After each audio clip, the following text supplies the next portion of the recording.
Master minds commerce చదవాలనుకునే 10th inter విద్యార్థుల తొలి ఎంపిక. నమస్తే రమ్మగారు. నమస్తే జయ. రమ్మగారు, రోజంతా యాక్టివ్గా ఉండాలి, ఏం చేయాలి దానికి? యాక్టివ్గా ఉండాలి అంతేనా? ఇవి జనరల్గా మనుషుల తత్వాలు, ఆరోగ్యము అవి కూడా ఉంటాయి కదా. మన పనులు, మన ఉద్యోగ జీవితం ఎలాంటిది, మన ఫ్యామిలీ లైఫ్ ఎలా ఉంటుంది, మన పిల్లల వయసులు వాటిని బట్టి డిపెండ్ అయి ఉంటాయి. అయినా కూడా యాక్టివ్గా ఉండే రకం కొంతమంది ఉంటారు. ఎప్పుడు చూసినా పటాసులాగా పేలిపోతూ హాయిగా ఉంటారు. అవును. మామూలు వాళ్ళందరూ అంత పటాసుగా ఉండలేకపోతాం కదా, జామ్మని ఉండలేం. కానీ ఉంటే ఏంటంటే మనకి ప్లస్ ఆరోగ్యానికి మంచిది. శారీరక మానసిక ఆరోగ్యాలు బాగుండాలంటే యాక్టివ్గా ఉండటం ఒక మందు. ఈ రోజున ఏంటంటే మనం ఎక్కువగా ఎదుర్కొంటున్న సమస్య ప్రతి వాళ్ళకి డిప్రెస్డ్గా అయిపోవటం. అందరికీ డిప్రెషనే. దీనికి కారణం ఇది అది అని ఏముండదు. ఏదో మామూలుగా ఇప్పుడు మన ఈ మధ్య ఎవరితోటో మాట్లాడాను నేను, మన కేసు కాదు, జనరల్గా ఎప్పుడు విసుగ్గా ఉంటుంది, ఏదో ఒక నొప్పి, ఏడుపు వస్తుంది, అన్నిటికీ ఏడుస్తారు, పీరియడ్స్ ముందు ఎక్కువ ఏడుపుగా ఉంటున్నారు, ఏ పని చేయట్లేదు, సరిగ్గా చేయటం లేదు, ఇలాంటివేవో కంప్లైంట్లు. డాక్టర్ దగ్గరికి వెళ్తే ఈవిడ డిప్రెషన్లో ఉందని చెప్పాడు డాక్టర్. డిప్రెషన్కి ఏమీ లేదు, ఇల్లు వాకిలి బాగున్నాయి, అమ్మా నాన్న ఉన్నారు, అత్త మామ ఉన్నారు, భర్తతోటి బాగానే ఉంది, 2 పిల్లలు ఉన్నారు. ఎందుకు డిప్రెషను ఏమిటో ఆవిడకి తెలియదు, రీజన్ తెలియని డిప్రెషన్లో ఉంటున్నాం మనం ఇప్పుడు. మీరందరూ ఆలోచించుకోండి, మనం కూడా ఇదే స్థితిలో ఉన్నామని. ఏమి చేయబుద్ధి కాదు, బేసిక్ లక్షణాలు. పని చేయబుద్ధి కాదు, సాటిస్ఫాక్షన్ ఉండదు, తినబుద్ధి కాదు, లేదు తినాలే అనిపిస్తుంది, ఎంతసేపు బయటికి వెళ్ళిపోదాం అనిపిస్తుంది, లేదా అస్సలు బయటికి వెళ్ళబుద్ధి కాదు, ఎన్ని పనులు చేసినా చాలనట్టు అనిపిస్తుంది ఒక రకం, ఏ పని చేయబుద్ధి కాదు ఇంకో రకం. ఎవరైనా వస్తే వీళ్ళు ఎందుకు వచ్చారా దేవుడా అనిపిస్తుంది, రాకపోతే ఎవరు లేరు నేను ఒంటరిగా ఉన్నాను అనిపిస్తుంది, నిద్ర పట్టదు, ఊరికే మెలకు వచ్చేస్తుంది, లేదా విపరీతంగా నిద్రే, మంచం దిక్కండి అట్లా పడుకోవాలనే ఉంటుంది. ఇవన్నీ కూడా డిప్రెషన్ లక్షణాలే. ఇంకా ఇవి కాకుండా ఇంకా 100 ఉంటాయి. ఊరికే కోపం రావటం, ఊరికే ఏడుపు రావటం, నైరాస్యం, ఏ పని చేత పట్టకపోవటం, ఎండ్ రిజల్ట్ దాకా పని చేయలేకపోవటం, ఇవన్నీ కూడా అందరూ ప్రతి వాళ్ళు ఇందులోకి వెళ్తారు జయ.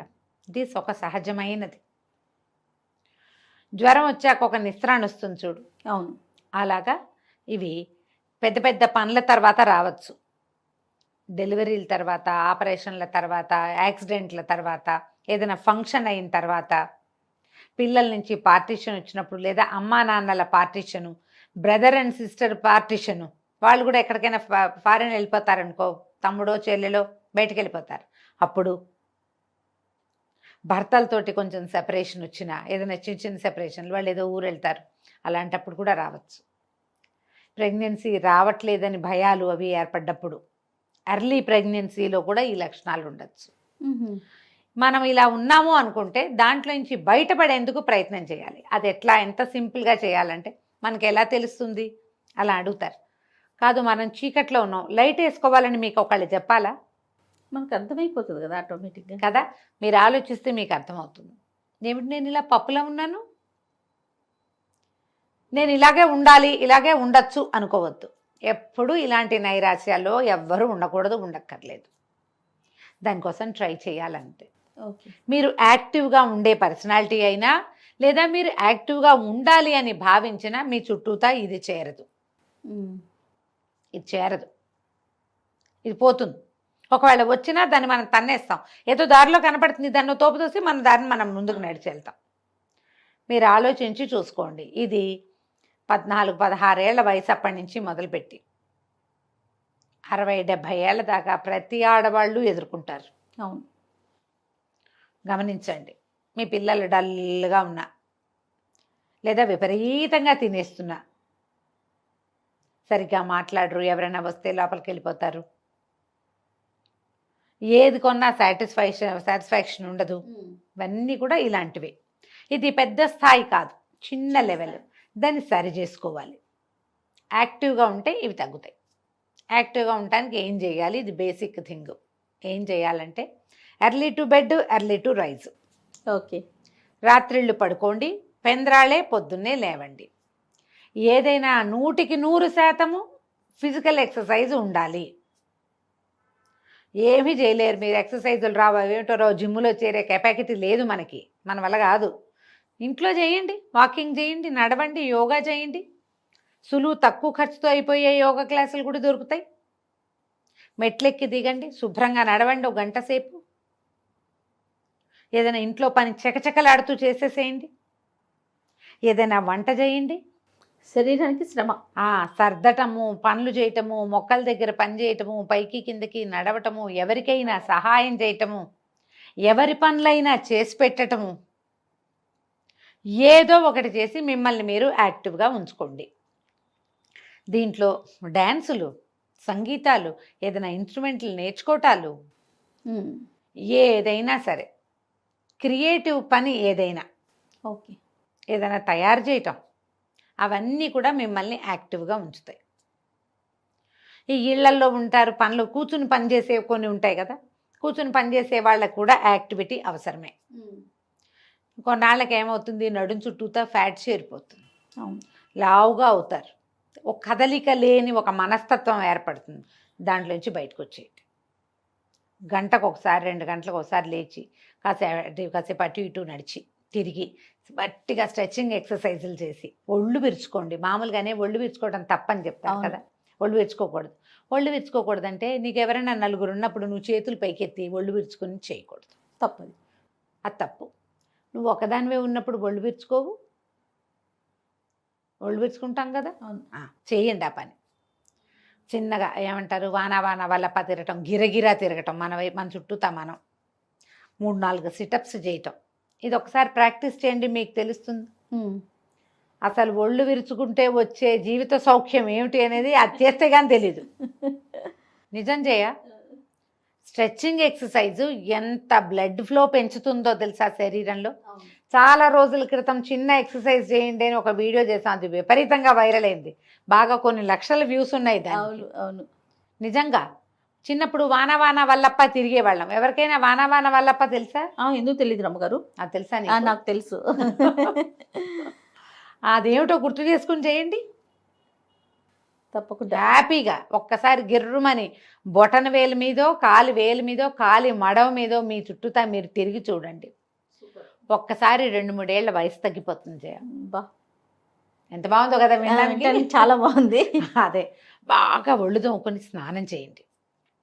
ఈ ఒళ్ళు తోముకోవటానికి మంచి మంచి సాధనాలు దొరుకుతున్నాయి ఇప్పుడు. నేనైతే చక్క తెల్లటి టవల్తో తోముకుంటే చాలా హాయిగా ఉంటుంది అనుకుంటా. బాడీ స్క్రబ్ ఇప్పుడు మనం కొనుక్కొచ్చి అదేమిటో చేద్దాం అనుకోవద్దు. ఇంట్లో పాత తువ్వాలు, ఏదైనా టర్కీ టవల్ ఇంత ముక్కుంటే చాలు, దాన్ని శుభ్రంగా నీళ్ళలో పడేస్తే 5 నిమిషాలు నానిపోతుంది, దాన్ని పిండేసి దాంతో బాగా తోమండి. ఒళ్ళు తోముకుని స్నానం చేసి అబ్బక్కర్లా. మొహము, మెడ, చెవులు ట్యాన్ ఎలా పోతుందో దాంతో. నెక్ ట్యాన్ ఉంటుంది మెడ దగ్గర, ఒక రకంగా మనకి భుజాల రంగు ఈ రంగు అంత మందంగా ఉండకూడదు, అది బరగ్గా ఉండద్దు, కొంచెమే బరగ్గా ఉండాలి, కొద్దిపాటి బరక. మీరు ఒళ్ళు కూడా పరపరలాడించకూడదు, తోమాలంతే, బలం పెట్టాలి. అప్పుడప్పుడు ఒళ్ళు నలుగు పెట్టుకోండి, మీకు యాక్టివిటీ పెరుగుతుంది, యాక్టివ్గా అవుతాం మనం. చెయ్యండి సరిగ్గా, శుభ్రంగా మంచినీళ్ళు తాగటం, ఏదైనా ఎనర్జీ డ్రింక్స్ తాగటం. ఎనర్జీ డ్రింక్ అంటే మళ్ళీ అదేదో కొనుక్కు రావద్దు, ఈజీ సింపుల్ మెథడ్ చెప్తాను చూడు. కొంచెం చల్లటి నీళ్ళు, కుండలో నీళ్ళు, నిమ్మరసం పిండండి, ఓ చిటికెడు ఉప్పు వేయండి, ఓ 2 స్పూన్లు పంచదార వేయండి, తాగేసేయండి అంతే హాయిగా. వేడి నీళ్ళల్లో కాస్త కరివేపాకు వేయండి, నీళ్ళల్లో కాస్త కరివేపాకు కానీ పుదీనా కానీ వేస్తే 1 నిమిషం పొయ్యి మీద ఉంచితే చాలా లైట్ గ్రీన్ కలర్ వస్తుంది, తాగేయండి. అవి మిమ్మల్ని ఎనర్జెటిక్గా ఉంచుతాయి తప్పకుండా. ఈ మామూలు నీళ్ళలోనే ఓ కీర ముక్క, ఓ క్యారెట్ ముక్క, ఓ బీట్రూట్ ముక్క అట్లాంటివి పడేసుకుని, కీర నాకైతే నచ్చదు, బీట్రూట్ కానీ ఏమైనా వేసుకుంటే హాయిగా ఉంటుంది, చాలా హాయిగా ఉంటుంది. అలాంటివి ఏమైనా తాగండి. మీకోసం మీరు ఏం చేయగలరో ఆలోచించండి. మామూలుగా మన కోసం మనం ఏం చేస్తాం మనకు కొన్ని తిండి ఇష్టం, ఏవో తింటాం కదా, ఏవో తింటాం, ఏవో తాగుతాం, అందరం చేస్తాం కదా. ఇది ఈ అందరం చేసే సహజమైన దాన్ని స్పెషల్గా చేసుకోండి మీకోసం. రమ్మగారు మీరు తిండని కానీ నాకు పునుగులు గుర్తొచ్చింది. నీకేమో బెజవాడ పునుగులు ఇష్టం అది కదా. మీకు జిలేబీ, నా పునుగులు రెండు గుర్తొచ్చినాయి నాకు. మనకంతే, అంతకంటే ఏముంది. చిన్నప్పుడు నాకు ముంత మసాలా చాలా ఇష్టం చేయ, రేర్గా తినేవాళ్ళం. మా బందర్లో ఒక బాబు అనుకో పక్క సందులో ముంత మసాలా చేసేవాళ్ళు. నేను ఎంత క్లియర్గా చెప్తాను చూడు, బాబు అనుకో పక్కన సందు అక్కడ ఉండేది ప్రత్యేకంగా. ఎప్పుడో తినేవాళ్ళం, ఎందుకంటే మా ఇళ్లలో ఉల్లిపాయలు అవి ఏమి ఉండేవి కాదు కదా, మా తిండిలో లేదు. రేర్గా అదితో టిగ్లింగ్గా ఉండి ఒక సరదా వస్తుందన్నమాట. సుగంధి చోడా బందర్లో ప్రత్యేకాలు ఇవి. తర్వాత తాతారావు గారి మిఠాయి కొట్లో నుంచి బందర్ హల్వా ఒకటి, బందర్ హల్వా. హల్వా ఇప్పటికీ ఫ్యాన్సీయే. నాకు తొక్కుడు లడ్ల మీద ఫ్యాన్సీ ఉండదు, పెద్ద నచ్చదు, శనగపిండి కదా. బందర్ హల్వా ఒకటి ఎక్సలెంట్గా. అప్పట్లో భాస్కర్ విలాస్ అని మా అన్నయ్య ఫ్రెండ్ వాళ్ళ ఇది ఉండేది. భాస్కర్ విలాస్ రాము ఆయన ఫ్రెండ్, మా అన్నయ్య ఫ్రెండ్ అనమాట. అక్కడ ఒక ఇది చేసేవాళ్ళు, ఏమంటారు మన ఫ్రూట్ సలాడ్ తినడానికి ప్రత్యేకంగా వెళ్ళేవాళ్ళం. ఇళ్లలో ఫ్రూట్ సలాడ్ చేసుకోవచ్చు అని తెలియని కాలం అది. అక్కడికి వెళ్ళి తినేవాళ్ళు. అక్కడ ఐస్ క్రీమ్ కూడా ఉండేది. ఎప్పుడో 3 నెలలకి 4 నెలలకి పోయి అక్కడ ఐస్ క్రీమ్ తింటే హబ్బో 3-4 రోజులకు సరిపడా ఎనర్జీ వచ్చేది. అలాంటివి ఇప్పుడు అవే తింటున్నాం. ఇప్పుడు బయట తిండి ఎక్కువైపోయింది మనకి.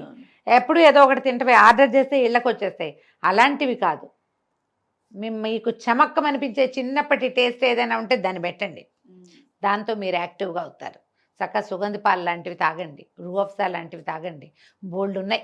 అవును, మిమ్మల్ని యాక్టివ్గా ఏది చేస్తుందని మీకు అనిపిస్తుందో దాన్ని వన్స్ ఇన్ ఏ వైల్ చేయండి.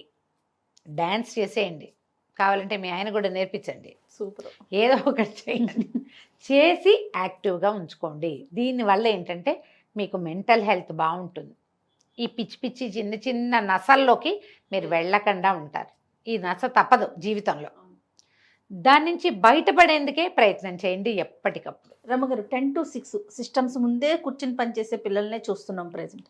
వాళ్ళు ఎట్లా అంటారు? వాళ్ళు ఇంటే 1-2 గంటలకు ఒకసారి లేవటం, కిందకి వెళ్ళి ఏదైనా తాగి రావటం, ఎక్కడికైనా నడవటం, కాసేపు అట్లా గాల్లోకి వెళ్ళటం, గట్టిగా గాలి పీల్చి వదిలిపెట్టడం, ఒక 5-6 సార్లు ఫుల్గా గాలి లోపల తీసుకోవాలి, మళ్ళీ బాగా వదిలిపెట్టాలి. అప్పుడు ఏమవుతుంది, ఎనర్జైజ్ అవుతుంది బాడీ. అటు ఇటు తిరిగి కాస్త చిన్న చిన్న స్ట్రెచ్చింగ్లు చేయటం, వంగి ఏదైనా తీయటం, ముందుకి వెనక్కి ఇట్లా బాడీ ముందుకు వంచడం, వెనక్కి వంచడం, 2-3 సార్లు చేసేసరికల్లా యాక్టివ్గా అవుతారు.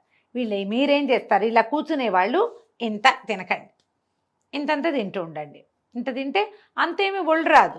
అంత కదలకుండా కూర్చున్నప్పుడు ఎక్కువ తినేస్తే కడుపు నిండా తిన్నామనుకో ఇప్పుడు కష్టం. చిన్న బైట్స్ కనుక తీసుకుంటే ఏదైనా స్మాల్ బైట్స్లో ఏవైనా కొంచెం తినచ్చు. ఎక్కువ వెయిట్ రాని పదార్థాలు కనుక తింటే మనం ఈ ఫ్యాట్స్ లేకుండా బాగానే ఉంటుంది, యాక్టివ్గానే ఉంటారు మీరు కూడా.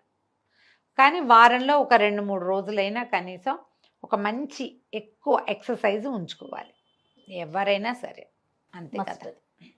రైట్ రమ్మ గారు, నమస్తే. నమస్తే.